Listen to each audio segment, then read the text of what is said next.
The physical universe. The universe is sentient, which means it's alive and has thoughts. It is the source of everything. The universe consists of vibrations at different frequencies, and we have to tune into those frequencies to connect to the power of the universe. Nothing rests. Everything vibrates. Everything, in some subtle way, moves. Every living thing pulses with the flow of life force that pervades the universe. Life is movement. The physical universe, creation, God, infinity, and all these notions are mere aspects, mere sides of the great reality. And there is a multitude of other sides, inconceivable to humans. Universal energy is a vital force that sustains all forms of life. It can be found everywhere in nature. Indeed, all living creatures need universal energy to maintain their vital functions. Universal energy works throughout the body's organs and cells.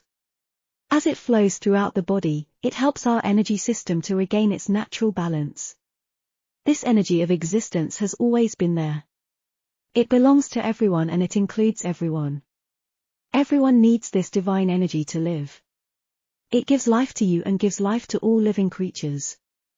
The time-space continuum is not exactly as imagined by human perception. Infinity and the ever-present are one and the same. Objective reality is multidimensional. Numbers, matter, the spirit, individuals, ideas, or infinity do not exist separately, but all together. The relativity of time and the potential existence of simultaneous time intervals, the great and unified reality lying beyond the human perception of the past, present and future. The physical universe, creation, God, infinity, and all these notions are mere aspects, mere sides of the great reality. And there is a multitude of other sides, inconceivable to humans. Now we know that life is one, as is the world, one entity, one essence. Reality is fluid, and the environment of our life, including us, is a small subdivision of the whole. Reality is everything, and nothing that exists in it can ever be lost. Just as the man watching the dust and stones could not imagine the true composition and structure of matter, so too the spiritual world is merged with the material world in a transcendent way. It's just that our mind is too finite to comprehend it, and our senses are faulty. But this does not mean that it doesn't exist. The natural environment is only a part of this great reality, this great harmony, and that it's even essential for its completion. Life is full of happiness.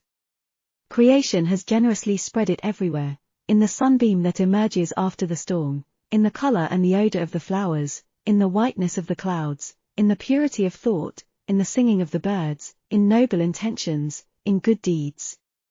Life is a priceless, divine gift. And every aspect of our existence overflows with unadulterated joy and grace. Our planet, an insignificant stone in the crown of the universe, happens to be hosting species endowed with the element of spirituality. It's not only about the existence of life on a planet, but that a percentage of that, a minimal percentage, where organic life exists in the universe, evolves at more advanced stages of biological evolution and spiritual growth. And at some point of this stage of evolution, the thirst of the soul emerges and manifests itself through the tendency to reach and achieve things that are incredible, inexistent, and unfeasible for many. Then comes the most significant turning point in the history of spiritual culture of any kind.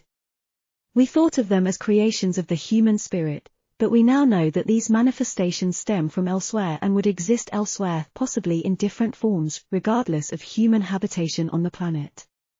Similar types of psychic life would have made their appearance on other planets apart from our own. The distinction between the physical universe and the spiritual world is completely subjective and human-generated. There are no material and spiritual worlds. There are only living beings, organic, rational, biological species. Others with stronger antennas and others with weaker cognitive abilities. The great reality is single and uniform. There are no miracles and supernatural things, there are no things that break the laws of nature. All these things that we call supernatural are nothing but laws that are inaccessible to human cognition, logic and way of thinking. The distinction between good and evil, right and wrong, is not man-made. Instead it has an eternal meaning that goes much deeper than we think and reflects and responds to greater realities, which we know to exist. This distinction would still exist and remain unaffected even if life stopped occurring or had never occurred on our planet. There would be life on other planets. The so-called innate morality in a worthy man has incredible depth of origin. It is not accidental or hereditary. So is there a God? There are many gods and goddesses, but they did not create us, we created them. If enough people believe in something it becomes real. The gods and goddesses are powerful beings who draw their power and energy from those that believe in them. There are many entities in the spirit world which are just as real as us but part of a different reality. Most are independent of us although they can, and often do, appear in our plane of existence.